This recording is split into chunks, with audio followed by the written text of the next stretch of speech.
Hey guys, I'm going to show you a series of exercises that is basically put together as an entire workout. How I'm going to have this set up is we're going to do a superset of everything. So each exercise we do is going to be in a combo of 2, and then you will have a set break, okay, which is going to be 30 to 45 seconds, depending on your recovery time, how fast your heart rate would come down. This is something that is going to give you a good visual. I can talk you through it to make sure that your form and technique is good, your tempos, and your ranges of motion. I also have a lot of high intensity exercises following some of the slower and steady exercises like we talked about in the discussion, just to show you some alternatives of how you can piece together getting the heart rate up, getting the muscles firing, a little bit more challenging than just your basic run-of-the-mill up and down ranges of motion, okay? Alright, so what we're going to start with is squats, okay? You can have many different variations of squats. I'm going to show you guys everything that's body weight. Doesn't mean you can't add weight to it if you have dumbbells or kettlebells or whatever. And then I'll take you through a quick circuit at the end where I show you some shoulder exercises, arm exercises that you can do with dumbbells, just so you have that option to add those in. Or like if you are able to go to the gym or you have weights at home, you have a way to isolate those body parts as well.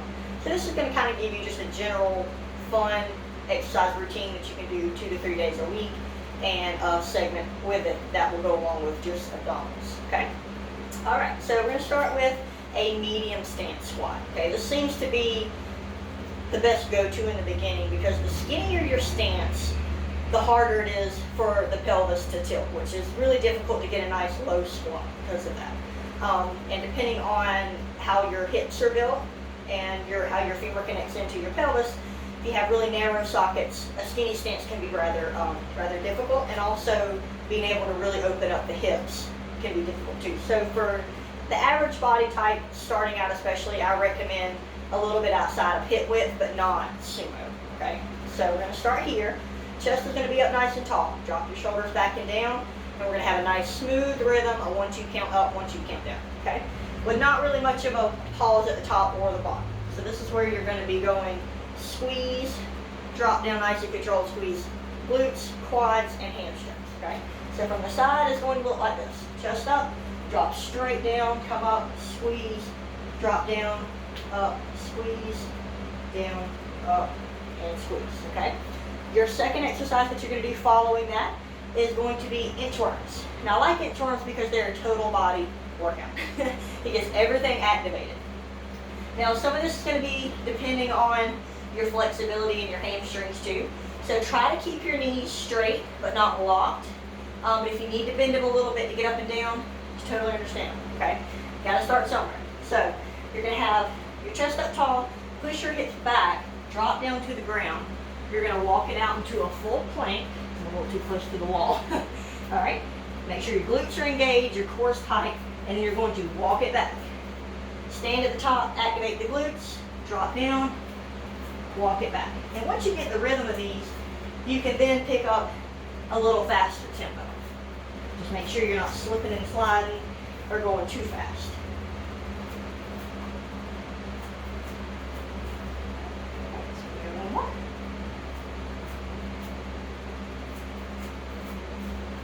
Awesome. So that would be your first 2 exercises performed back to back, 15 to 20 reps of each. That's something that you can add weight to if you have that. So what that would look like, if you wanted to make this more advanced or you get to a point where that's too easy, you can grab a dumbbell, you can do a front squat, a barbell, over your back, but you're going to be here, chest up, you're going to drop down, keep your chest up nice and tall, and just add weight, or you can have it here, down, at the bottom, okay? So any of these things pretty much can be, weight can be added to if body weight's just not enough. But keeping 15 to 20 repetitions and really squeezing and activating the muscles is going to make it actually super effective even without weight, okay? All right, so I'm going to take you through the second exercise here. We're going to go plyo sumos and supermans, okay? So plyo sumo squat is a sumo squat stance, nice and wide, angle your toes out. You're going to push your hips back slightly and just try to go straight down, so where your hands are pretty close to your shins, and that'll tell you a good guide of that you're not bending over too far forward. So you're going to go straight down and straight up. Now where the plyometric comes in is the jump at the top. You always want to make sure the plyometric, you can barely hear yourself jump, so you know you're jumping soft enough, you're not landing and pounding the ground, which over time your joints will thank you for that. So we're going to drop straight down, jump up, and land nice and soft. So this is going to be 15 to 20 reps of your plyo sumos. Okay. And again, you can still squeeze throughout that exercise even though it feels like you're jumping all around. You can still activate and keep everything nice and tight so it's nice and smooth. So you do want them nice and explosive, but remember to land nice and soft. Okay. So that's going to be number 2 in your second set of exercises. Supermans, nobody likes these, but they're really, really good for you. So what you're going to do is you're going to be down on the ground, okay? And you're going to lift your hands and your legs off the ground as high as you can. You're going to go back down. So up and down. Up and down. Not only is this working core, but you're activating your glutes. So make sure when you come up, you're squeezing your glutes and your low back. It's really important because it does activate the posterior chain, which is something that is usually missed out on with core work. It's not just about crunches and sit-ups. You want to make sure you work the back as well. So we're going to go up, down and relax, up, and down. And even if you can only go like this and do little tiny ones, that's perfectly fine, okay? Over time, you'll get a little bit higher and get a little bit more control of the Superman exercise. Okay. So that's going to be going through the first 2 supersets. We're going on to the 3rd superset. That one's going to be also working the posterior chain, the legs, and a little bit of upper body. So this one actually I enjoy doing. This one's kind of fun. So bridge kicks, we're going to put your hands back behind you almost like you were going to do a tricep dip, okay? And you're going to have your legs relatively close to your glutes. And we're going to bridge it up and kick it out. So bridge and kick, bridge, kick. Try to get those hips as high as you can. Keep your core tight, and the leg that you're standing on, squeeze the glute and the hamstring, and you want to just keep it moving. These are going to be a little more quick, high intensity. All right, then we're going to slow it down. Your second one is going to be a hip thrust variation, which is really, really good to work the entire back. It's like being in a plank in reverse. So we're going to have your heels really close, almost as if you can touch them. Keep this really elevated and really tight. And we're going to walk this out as far as you can. Okay, keep those hips up. And then we're going to walk them back under. Now, if you can only go 2 or 3 steps out and back in, trust me, you're doing something. This is not an easy one. So don't do anything that's going to strain your back. Go a little ways, back in. If it feels easy, then again, just go all the way out. Keep those hips high, squeeze, and then walk them back, okay? So those are going to be your 2 that you're going to do back to back. And that's going to work, again, hamstrings, glutes, and posterior chain. Okay, so we got 1, 2, 3, okay, 4. Balance planks, or bird dogs. They're called a bunch of different things. So this one's a really good way to work your stabilizers as well, and have to use getting yourself lateral and using opposite arm, opposite leg, and balance. So what you're going to do is you're going to engage your core, keep it nice and tight. We're going to go left arm, right leg, right arm, left leg. We're just going to keep moving.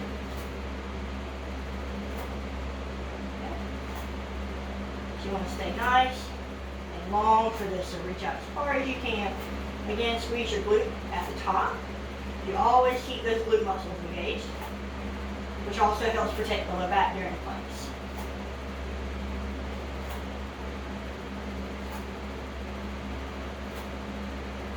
Okay. Very good. Okay, so once we've hit balance planks, let's go ahead and get your triceps engaged. So there is a way to do these without a chair. Most of you probably done them on a chair. So if you have a chair, use the chair. If you don't have the chair, you're going to have your hands behind your back. Hips here, a little elevated. You're going to bend and press. So keep these nice and controlled. And squeeze those triceps at the top. So activate, activate, activate, activate. 15 to 20 reps of those you'll definitely be feeling. Again, if you want to use a chair, that's fine. This is just examples of if you're in the aisle of the barn and you want to do some of these too, you have an option to do them on the floor as well. Alright, so we're going to pick the pace back up and work your abductors. So this is an important part of balancing out the rider's body, because we use so much inner thigh that a lot of times we're weaker in the abductor muscles, and it really does show in a lot of the exercises, especially squats. It tends to make the knees draw in because you're overactive here and you're not strong enough here. So some ways to combat that are bands, having bands around the legs, doing hip abductors, glute kickbacks, but there's plenty of things we can do to activate those without having bands. One we're going to start with is going to get heart rate up. It's going to be skaters. I'm not going to get a huge jump for these. I'm just going to kind of step touch them out because you're not going to be able to see me if I just jump really far side to side. So the good setup to this is to put the left leg back behind you, drop it down, touch, step, and touch. And get a little hop in the center. And you don't have to have the hop. If you're not balanced enough to do these, you're just going to go back to step, touch, step, touch. And when you're pushing this hip out, you're activating the side of the glute and you're working those abductors really nicely. Okay? Now we're going to superset right into a different exercise for the same muscle group. So you're going to squat down. This is going to be more of a little bit more narrow squat. And we're going to walk it to the side. So left and right. A little bounce in between. Keep everything nice and tight. So we're putting all the weight here. Weight here. So you're having to activate those abductors, glutes, low back, core, and having to balance on that single leg for just a split second. Let's get one more each side. Awesome. And for those, you do not have to be really low. So you can be parallel, below parallel. I'd rather you be parallel. If you need to be a little bit higher, that's okay too, because it is difficult to hold it that low and move back and forth. So let's see. The next one I want to take you through is going to be a really good way to activate the hamstrings, calves, and get a nice stretch through the upper body. So we're going to do a good morning with a calf raise. So we're going to calf raise, stretch it out, good morning. Calf raise, good morning. Okay? You can also do good morning with your head behind, or your hands behind your head. I personally like to stretch it out. The more weight I put out in front of my body that I have to control, gives me a little bit better core workout and through my upper back. So squeeze those calves, stretch it out. Squeeze your calves, stretch it out. That's going to be your good morning with a calf raise at the top. All right. Now this one's going to be a little tricky. So if you need to hold the wall, find the wall. Okay. You're going to get in a pretty low squat stance here. Okay. You're going to keep it the whole time, and you're going to kick the glute back, nice and slow. And every time you bring this back, you're squeezing, relax, and activate the other one. And you can do this without the wall. But if you're too wobbly, or you start to get too wobbly towards the end, just lightly put your fingertips, because you're not relying on it completely, but you have a little bit of assistance.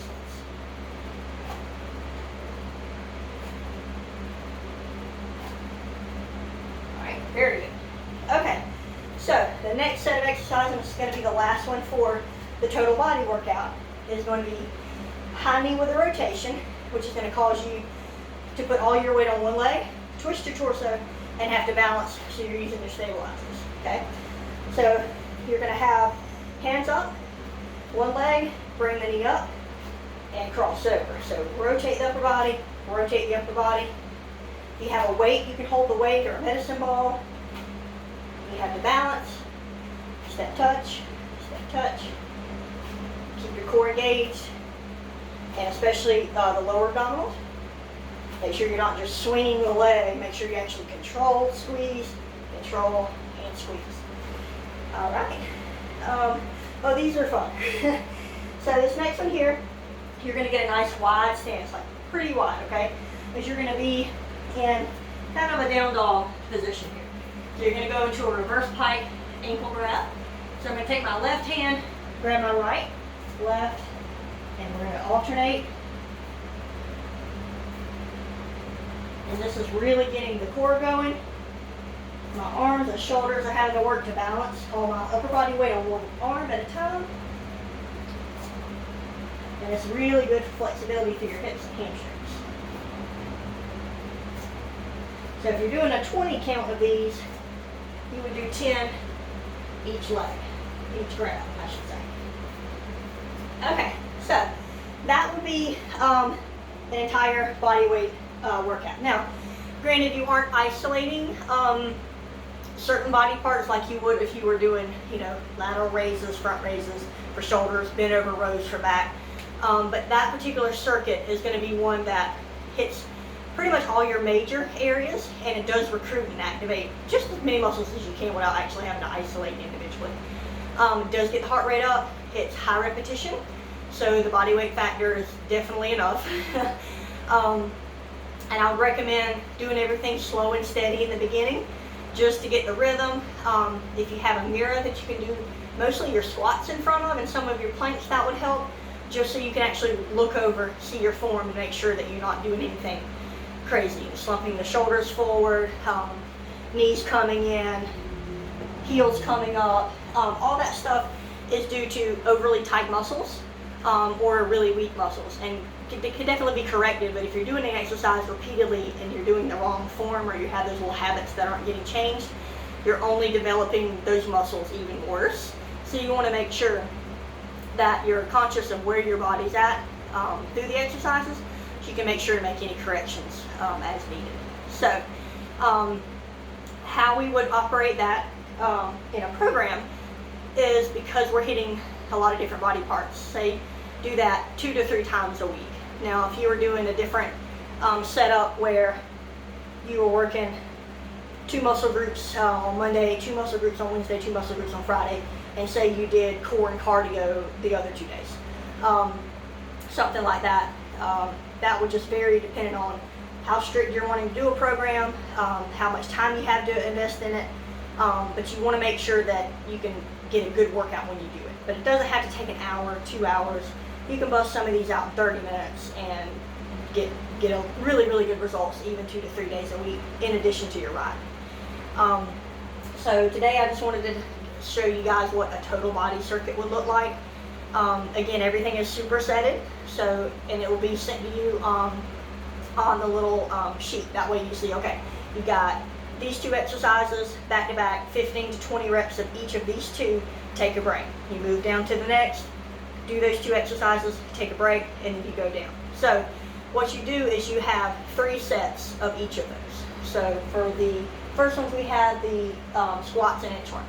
So you're going to do a squat for repetitions, inchworms for repetitions. You do 1 set, you take a breather, and you have 3 sets of those totals. You have to do all those 3 times. And after the 3rd set and a break, then you can move on to the next set of exercises, which was your plank up downs and your surrenders. And then that would be 3 sets of those, 15 to 20 reps each, and a break after that, and then you just make your way down. So everything's been completed 3 times. And then you have what little rest is needed in between. You don't have to take the full 30 or 45 seconds, but it is good, because by the time you're on the 2nd or 3rd set, you're going to start getting a little bit more fatigue, because your body's going to start giving out a little quicker. So I will now make the core video, so you guys have an isolated just abs that you can practice multiple times a week, just to build up that endurance and your core strength. So I'll start on that now.